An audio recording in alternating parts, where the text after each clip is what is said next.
Good afternoon, everyone from Dunrovin Ranch, and hello to Brandon, our wonderful friend from Central Montana. How are you, Brandon? Good, Suzanne. Hi to everybody. I hope everybody's having a great day today. It is a great day, and we're getting a little spitting snow over on this side of the mountains. And truth is, I'm glad to see it. We're right at 100% snowpack, and I'd actually like to see a lot more. So go ahead, snow as far as I'm concerned. Yeah, we're only in the 80s, but the way the wind's blowing, I think it might blow your snow too. So I'd be okay with that. Good. Yeah. Well, it's our gift, so take it. Yeah. I'll take it.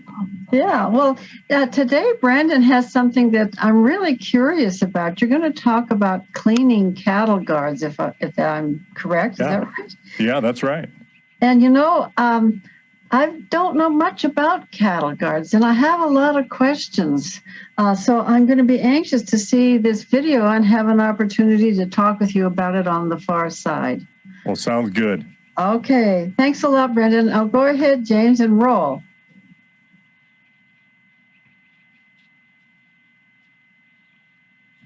Good morning from the hash knife. Well, I'm going to show you a little bit of what we have to do to winterize. This isn't winterizing with water or systems like that. We got a little fencing issue here. And it's really not fencing, but it is. It's part of the fence. If you want to get technical about it, this cattle guard allows trucks and cars and stuff to go through, but it also fills up with dirt. We got some guys that are throwing some dirt up here on the county, washes down, and it just overwhelms it. So occasionally you gotta clean these things out, make them so that snow can fall down through them.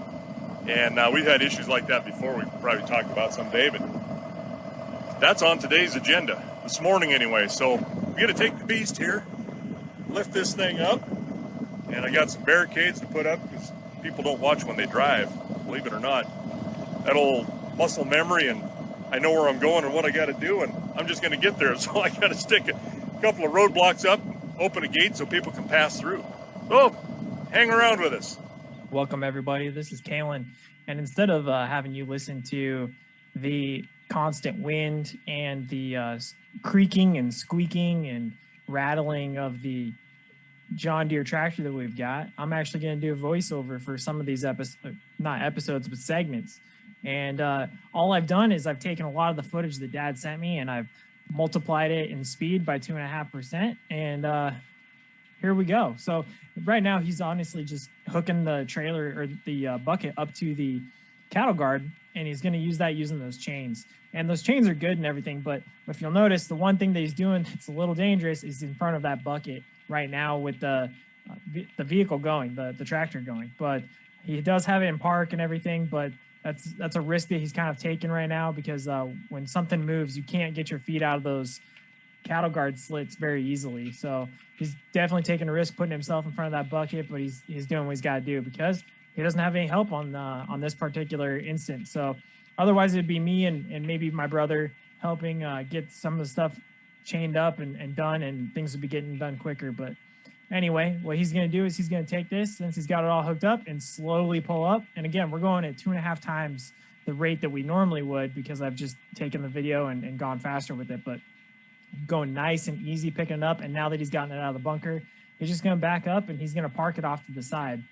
And we're going to take our time real quick, pull it over off the road. And like he said, he already has those barriers set up so that some vehicles like the ones that are passing by right now wouldn't accidentally just come into the roadway and take themselves into the pit. That'd be a bad deal, and it'd probably ruin somebody's day. But he's going to come over. All he's going to do is unhook those chains from the bucket itself and leaving them on the cattle guard. And that cattle guard, it's going to be an easy way for him to just pick it up again and use it at the end of this whole project to set it right back in place. So again, going a little fast on the video, he's going to come right back up and he's going to start digging. And you're going to see he's going to take that bucket and he's going to go pretty much straight down to try and get some of that dirt out. The only issue is those grapples at the end. You'll see they're somewhat of a limiting factor, and he is going from downhill towards the uphill side, which also doesn't make it easier. It takes probably a couple inches away from him, but he makes it work for today, and he's just going to keep digging. You'll see it over the course of the next 20 minutes or so.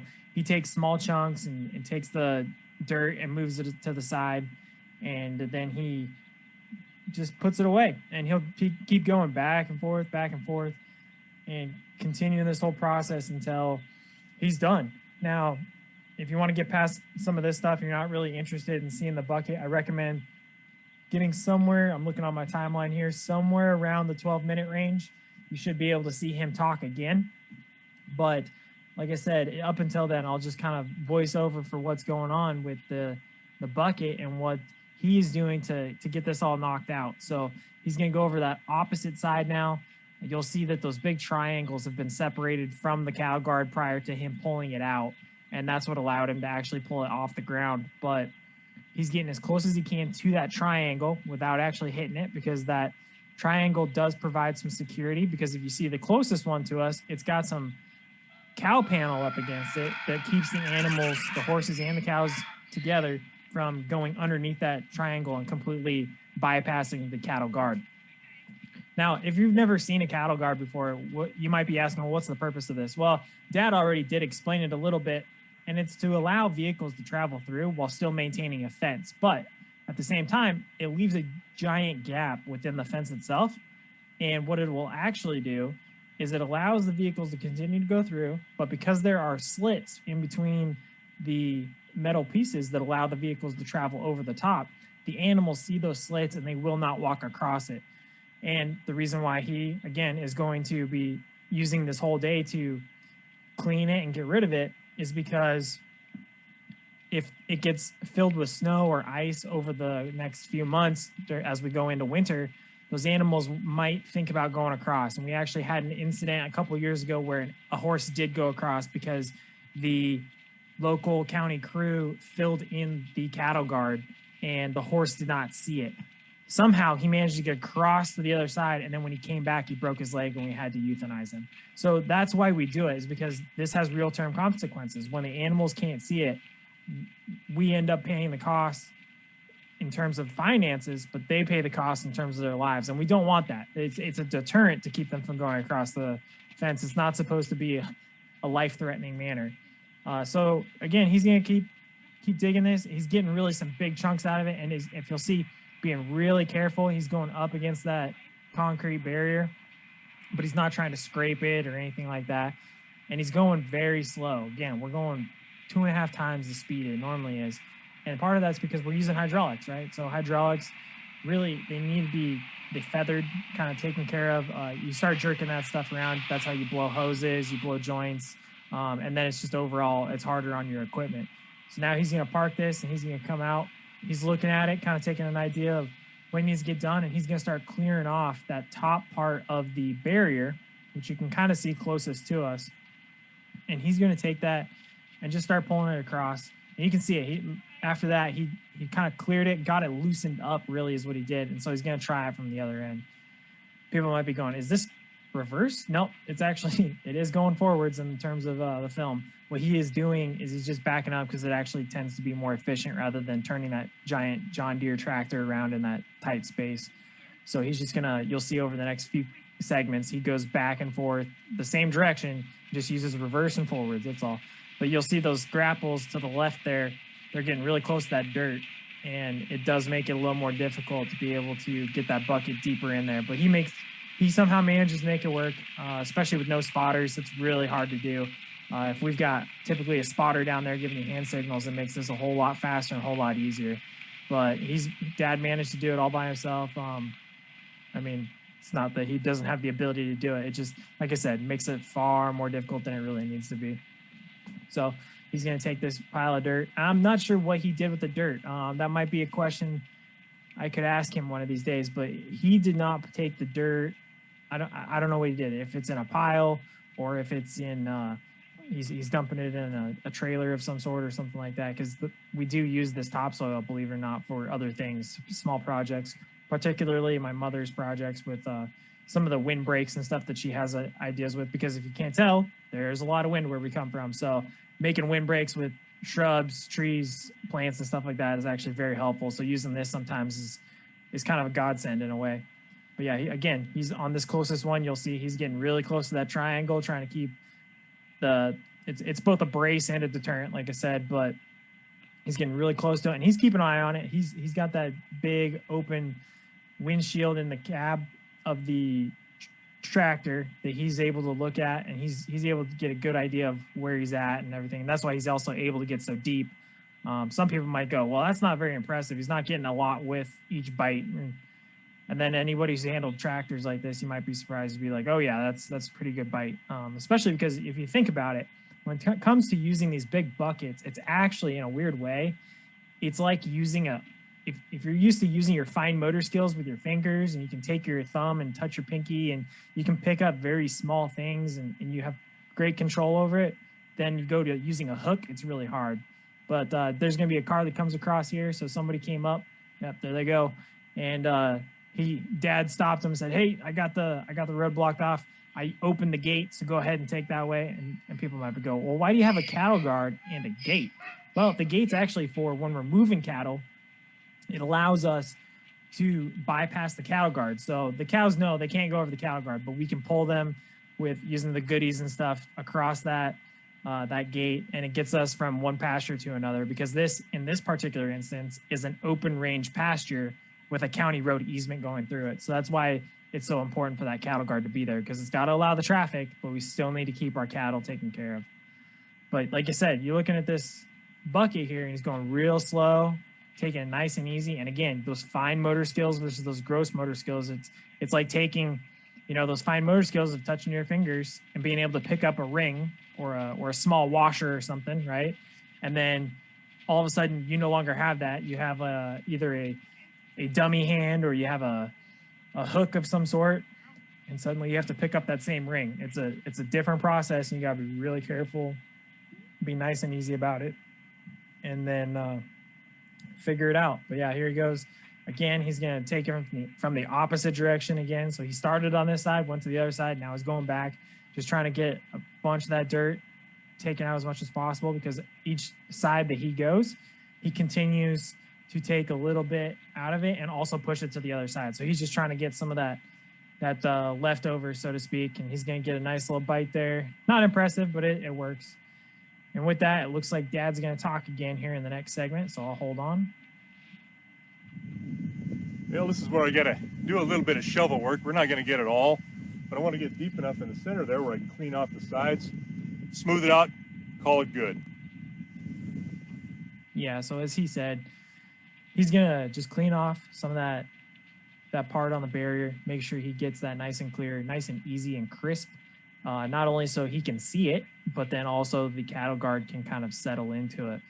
Simultaneously, what he's going to do is he's working in this little trough, is he's going to spread all of that dirt out, and you'll see at the very end of the video, towards the 22 to 24 mark, he is making that dirt as level as possible underneath. So it's not super deep on the middle and then shallow on the edges. It's the same depth all the way across, and that's not only for safety of the animal, but it's also for that depth perception, because if you can see the depth across the whole thing that same way, it makes it much more easier to discern. And of course, it keeps the snow, the ice, and additional dirt over time from building up from those edges and filling in those edges, which will allow the animals to get a little more brave than they should, So this is what it looks like after he's gotten through with one side. You can see the difference where he's really gotten that nice and crisp and cleared out, versus behind him, he's still got a bunch of that dirt left over there. And he'll clear it out, but you can see how big of a difference that is just in him taking these few minutes to really, really focus on pulling out some of that dirt, making sure it's gone, and making sure that there is a shelf for the cattle guard to sit on. And you can see right there too, see how that buildup is? Not having it pushed towards the middle creates that buildup, which also allows for more and more filling on the edges. And again, that more filling on the edge allows the animals to think that they can go across, and can result in potentially a life-threatening injury. And he's going to take over again. All right. There's that side. Going in the middle.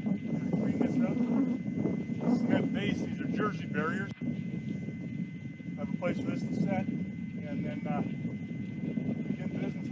one final clean out after I get this all kind of bedded down in here off these sides. Nice place to set it, kind of pull it away from the walls. And then we'll call her finito. All right. And just like that, if you didn't already hear all that wind and the scraping and everything, that's why I'm trying to do a voiceover, because I don't want you having to hear that. But you can see, again, he's going through on the other side now, and that big difference of all the ground and dirt that he is pulling away and taking off of that shelf to allow for the cattle guard to set in, making that much easier. And then just as he was chipping right there, the dirt that is built up on the edge of the concrete, same thing. He's going to go back through just like he did on the other side behind him, where you can see that shelf, and he's going to make sure that that shelf is exposed. He's already gotten most of it done here, pulling it off the top, and then he's going to start working underneath that corner, making sure it's nice and open and it's flattened out across the bottom of the cattle guard to make sure that there is actually that universal depth all the way across from one side to the other, instead of having it look like a giant hill that goes into the middle with a little ravine. So he's going to finish up here on the shelf, and then he's going to start chipping away, and here he goes. Yeah, just pull that stuff out. It's hard work. If you think this is easy work, you're wrong. He's working a lot of back and shoulder muscles here. And honestly, that's why typically when I was growing up, he had me and Braden do this, because we needed to get our butts worked. But he's doing it all by himself right now, and he's getting through it. And again, everybody, I recognize people probably see how fast he's working, but if you're just kind of checking in at this point, it's still 2.5%, or 2.5 times, sorry, 2.5 times faster than what normally it is. And that was just due to my editing. So now he's going to transition here to some more tractor work. He's going to try and get a couple more bites out of it, I think is what he said. Let's take a gander here. Yep, nice and easy. Just getting that lip over the edge of the concrete barrier. And he's going to try and sink it, push forward. There it is. And pull that dirt right out of there. See how many more bucketfuls he can get. Nice and easy. Again, gross motor work here. Nice and easy. Try and tip that bucket, get a little bit more, and then pull it up, and let's see what we can do. There it is. Yeah, and he'll have to go back over. He did push some dirt back up onto that ledge, but that's all right. He'll use the shovel work to just pull that real quick. He's going to take the dirt away, put it away, and then he should be coming right back around here momentarily and doing that probably a little closer to us. If not, he's going to try and take another good chunk out of that same side again. Yep, there it is. He came a little closer. Going to do the same thing. Watch those grapples. The big thing. Get that edge over. There you go. He's got the edge over, the lip over the edge of the bucket. Gonna sink it. See how much dirt he can get. You can, if you're paying attention, those grapples keep popping the asphalt on the other side every once in a while, and it's one of the most limiting factors of this. It's kind of a pain. It's kind of frustrating, but when there's only one of you, that's all that you can do. Looks like he's going to take another bucket out of the same side that he was already on. Drop it right here. And let's see if those grapples hit. Ooh, looks like he got clear. Good job. Oh, there they were. I spoke too soon.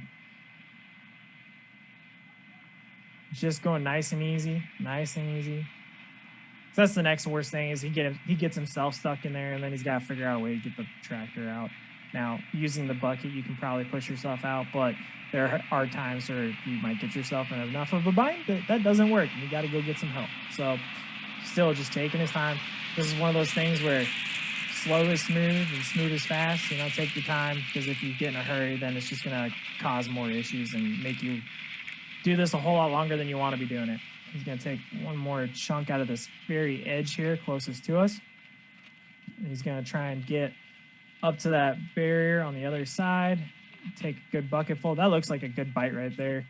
Yeah, he's got a bunch of it right there. Oh, he left some too.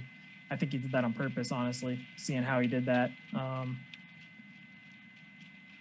it might also be just him being cautious, knowing that triangle and that support system for the cattle guards right there, he doesn't want to push it and potentially swing over and twist that, because that's the other worst thing that could happen. You twist that, you bust it, or you damage it in some extent that now he cannot use the cattle guard, and he might be wanting to put the herd in that day, and not being able to have that cattle guard up could result in cows getting out on the highway. That highway you've seen vehicles go by already. They're driving 65 to 70 miles an hour, and I guarantee some people are driving closer to 80.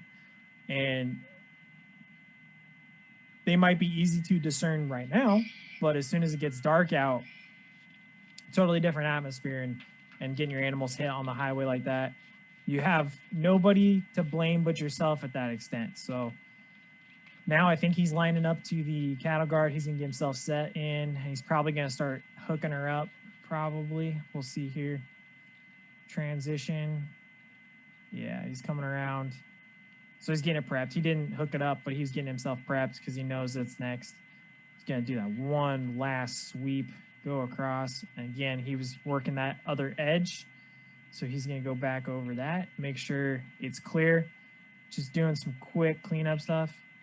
People might be asking, well, why didn't he do this last, since he's already doing this a second time? Well, he was trying to make sure that he was at the right levels, and you want to make sure everything's kind of broken up, because that does make it easier. Because if you're noticing also, the dirt now is much more easier to move around. It's not as packed. It's much more loose and able to move around. So he's just going to take that and kind of scrape it. The only thing I didn't see during this whole editing process was he didn't use a rake. I'm actually kind of surprised, because that would have probably been a lot easier to level it all out. But it worked for him. Everything seemed to come together. And he just had to do a little extra work, more than he probably normally would have. But like I said, it worked out. And you'll see how he's just kind of throwing it all around, making sure it's all nice and level. That way, again, animals can see it. It gives us plenty of space for any snowstorms to come through and possibly fill it in, because that is a very good spot for all the snow to go. It's on very often gets drifted on that road. So knowing that there's going to be snow there is probably a reason why he's really making sure it's clear, because he might actually have to go back over that this winter a couple times and use a snow shovel to clear this closest side of snow, or take a torch like we've done before to melt ice off of it. So now he's got that all set up. It looks pretty level to me. Oh, he's got a lower end on that side, it looks like.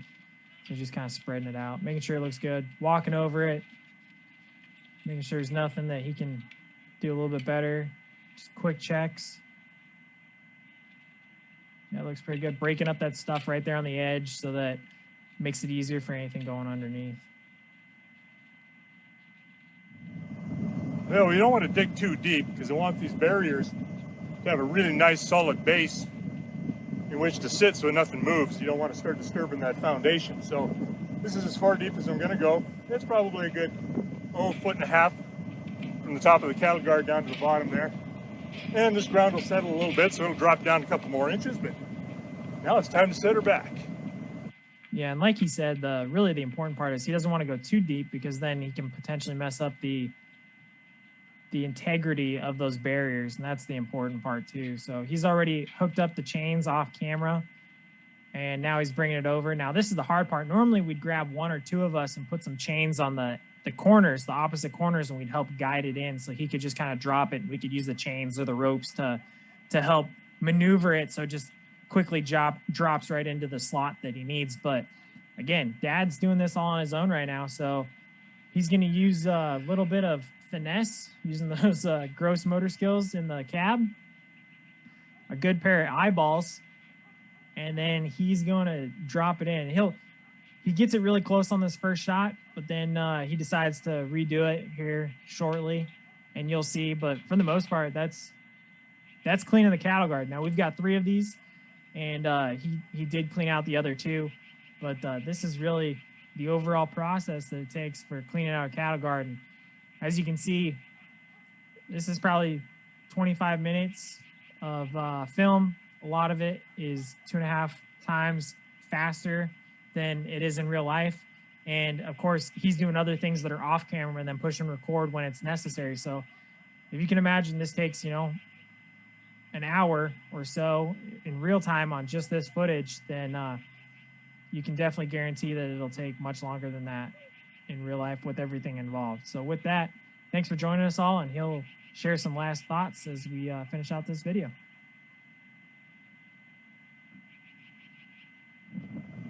Well, that depth perception is a little tough on camera, so I'll just kind of take this standard shovel, drop it down there, and now you can see how far that is down to the bottom of that. So that's a nice, even, deep divide in there. Snow can fall through, and we shouldn't have to worry too much. All right, that's how we fine-tune things. So put the nuts and bolts back together on these ends, and we'll call that a success. Thanks for sticking around, you guys.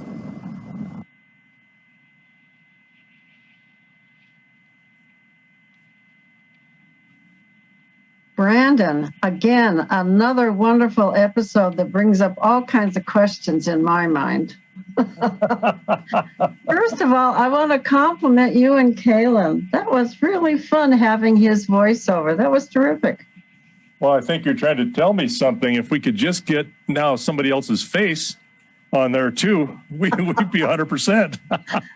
Well, whose idea was that? Was that Kalen's idea? Or? Yeah, the wind was really blowing there. I mean, it always seems to blow here, but some days is way worse. And you know, it's just one of those deals where it was so windy. We thought about just scrapping the entire thing and went, you know what, we can't do that. We gotta go ahead and do this. And so he said, I think I can solve this. I'll just voice over. I'm like, oh, okay, well, giddy up.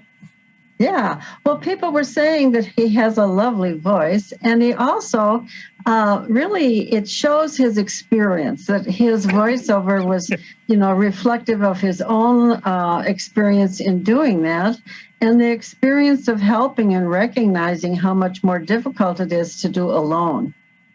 Oh, yeah. No, that's you know, when you do something several times, you can anticipate what needs to be done if you're paying attention, right? And having two people to do something seems to make the work go 3 to 4 times faster than just by yourself. You know, you know how it is. If you have one baby, it's a lot of work. But 2 babies doesn't mean twice the work. It's like 4 times the work. Well, speaking of multiple babies, I really think that people in agriculture had large families in part because they needed the labor. And I know that when countries urbanize, birth rates go down. And you can really see that in the days of yore, when everything was done by hand, the more hands, the more productive you could be, the greater your output when you have people to help. And kids were often the source of that help. Well, yeah, that's part of it. The other part of that, and we don't think about that so much in today's terms of our healthcare and our, you know, being able to provide protection against disease. Mm-hmm. There was a very high mortality rate, and it was, you just knew, you know, that a couple, they were going to lose babies, mm-hmm. and you know they would die, and they would just get sick as they got older. And typically, a woman who had a lot of babies, the older ones would help with the little ones, mm-hmm. but those little kids never touched the ground. They never touched a floor, because a lot of times these floors in these little cabins were dirt floors. They usually packed those kids around until they were about 2 years old. Yeah. And that was just the way it was, and there was high mortality. So it's just like any other, you know, population that you certainly know about in your being a statistician, is that, you know, or you have to have a lot to be able to have some survive. Exactly. Well, now I think it's interesting that instead of relying on our children for manual labor, we turn to them for the technology, because they're the ones who are learning it before we do. I sure do. And if they learn it, I don't have to. Yeah, exactly.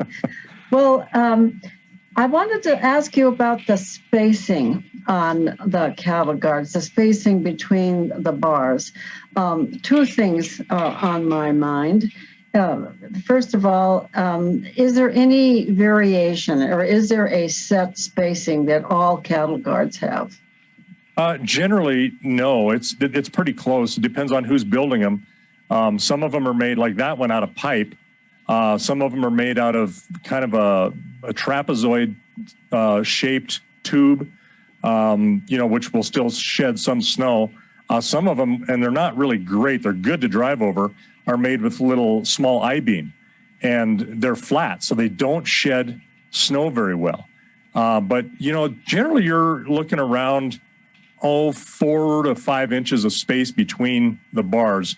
You don't want them so close that an animal can just walk over the top of them, but you also need them close enough that they don't jar a vehicle apart or break, or the wheel support doesn't push them apart and break welds so that you can't travel on them. Yeah. And, I've always in my mind, I have thought that cows are much more respective of cattle guards than horses are, and that cattle guards are more dangerous to horses. Is this just something I've made up in my mind, Brandon? Can you explain the differences between the two animals and the way that they address cattle guards? Yeah, I wouldn't think there's much difference, really. It's about depth perception partly, too. If you put some stripes, bunch of yellow stripes across a highway, if that was all paved there, they would see that and they wouldn't be able to necessarily tell the depth perception there. So, wouldn't be as inclined to go across it. So that's part of it. But yeah, they really are pretty similar. They just look at that and smell it and look down, and they know they can't, necessarily get a good firm footing, so they'll back away, and they just learn that, yeah, that's a no-go. Yeah. In fact, I have ridden over Forest Service bridges that are like a cattle guard, except for the planks where the cars go. You'll have wooden planks where the wheels of a car would go. And I asked my horse to walk on the wooden part. And it takes a few times for an unacquainted horse to look carefully, because they don't like that. It's not that the wooden part is not wide enough for their feet, because it is. But when you ask them to do it over something solid, no problem, they just walk across. But right. When they see that depth perception issue, they're not happy with that. Yeah, if they can see the water flowing underneath of that, that's not normal. Yeah, for sure. And so what did you do with the dirt? Oh, a good question. Right where it was just off of camera, you can see where it should have an approach. And it was more of a borrow pit where the county road crew didn't leave an approach there so that you could get through the gate or equipment could go through the gate. They just put their blade down and carved it up. And so I just stuck it back in there where they should have some dirt, so that you can use that approach a little bit better for especially larger tractors. Real heavy equipment shouldn't be taken across those cattle guards. It should be, utilizing that gate. And a lot of people don't do it because they don't want to stop and get out and do it. So they take a chance. And over time, that's what breaks down cattle guards too. Yeah, I'm sure of that. So this whole thing brings up the subject of dirt and sand and gravel.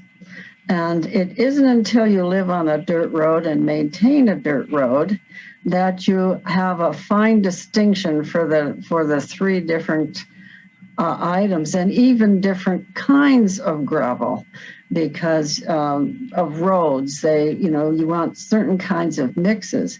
And I assume that that's true of the roads that come into your place too, that you haven't just used the dirt that was there. You have been mixing it with gravel and with sand to give it a firmer footing. Tell us a little bit about that.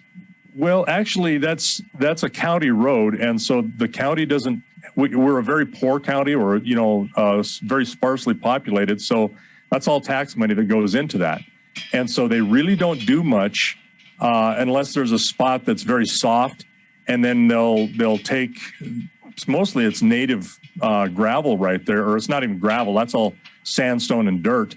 And they'll just peel off the sides of the road or the borrow pit and pile it in there and then break it down. And that's fairly soft shale overall. So, it'll have some big chunks that are, that don't break down and are sharp. So you got to watch those when you're driving so that you don't, poke them through the sidewall of your tire. You just don't drive down the road.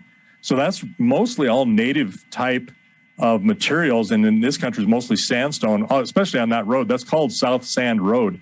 My dad named that because it's a very sandy soil. If you go 1 mile north of us, the road parallels, but that's a lot of gumbo, a lot more clay in that, and you cannot pass on that road when it's wet. So, and that it has no gravel on it as well. It's all just native dirt. Yeah, and that really makes a difference with the kind of substrate that you have. Yep. When you've got limestone. I mean, it really makes a huge difference in terms of the usability of the surface at different times of the year. Yeah, we were moving some cattle one time on that road north, and we were moving them east, and it had rained quite a bit the couple previous days. And we were going down that road with horses and cows, and even they were slipping on that road. And pretty soon here comes a couple of guys with a 2-wheel drive pickup, and they were drinking beer and shooting stuff, just taking a Sunday drive. And we're like, you guys might want to turn around. And I go, we're fine. Well, they went through and passed us, and pretty soon here they were off the side of the road. And so they couldn't get out. They were stuck down into they went down into a draw. And wasn't probably but about a 7 or 8 foot total rise to it. And Dad looked at me and he goes, "What do you think?" I go, "Oh, let's give it a try." I knew what he was thinking. So we put a loop, each one of us, on the ball of the bumper of his pickup, and turned those horses, and we were able to pull him up out of there with him spinning his tires and us on each one of those ropes and the saddle horses, and drug him back up on the road the right direction. And they promptly left. So. Yeah, people who have not been in eastern Montana don't have a clue as to what it means to say when you're driving in gumbo. Right. That gumbo it's such a slippery surface because it's sliding on top. It's not that you're sliding on it, it's sliding itself. Correct. It can just take you right off in any direction it feels like. I mean, it's unbelievable stuff. And it's like driving on ice. There's no stopping. There's no maneuvering. You can't turn on it. You just go. Yeah, you have to keep going. I found myself with a 2-horse trailer in such a circumstance in eastern Montana one time. And when I got off the road, I said, well, there just went 2 years of my life. I've never been so nerve-wracked in my entire life. And then by the time I got home to Lolo, that gumbo had dried, and it was like concrete. It is. I mean, it was unbelievable once it dried. Yeah, when you see that stuff on a road because it'll build up and it'll just fall off, and it'll dry in the road, and you don't just hit that with your tire. You drive around that stuff, a big clump of that. It's like hitting a brick. It is. I was amazed. Yeah, just amazed. Well, Brandon, as always, you take us into some really unexpected topics, and they're just really fun to explore. One of the other comments I now have written down here are gates next to cattle guards. And, I've done a lot of riding on public land, both BLM and state land and Forest Service land. And people who put cattle guards in on public land are supposed to have a gate next to them, right. Any kind of trail or road, so that if you are horseback, for example, you can get off and open the gate and go around the cattle guard. But it isn't always true that people do that. And so I took to riding with some barbless wire in my saddlebags and wire cutters, because I'd be out in the middle of nowhere and, dependent on getting through, and there'd be no place to get through. Right. So I'd cut a way through and then repair it right away, behind me. But I was wondering, you've done a lot more of that than I have. Is that a common occurrence where you come up on a cattle guard and people just haven't done what they're supposed to do and put a gate next to it? Generally not here because it's such an agricultural area. But what you're saying is exactly right. I've seen that near where private property or some public property bounds next to wilderness areas, and they're trying to use a passage there, and they don't care whether or not anything but a car can get through. And I think they generally just don't know any better, or they may just think, hey, I'm going to put this in here and I'm going to just keep everybody out. Yeah. So, I mean, you never know about somebody's motivation, but generally here, you've got a gate. You're supposed to have a gate. Yeah. Yeah, it's an important thing. If you had llamas or anything that you were hiking with or any kind of livestock, Yep. Even big dogs have problems with them. Right. Yeah, they'll scooch their way across it, but generally they'll go under the end abutments and find a way through that. Yep. Exactly. But yeah, even a dog will try to avoid it. Yeah, absolutely.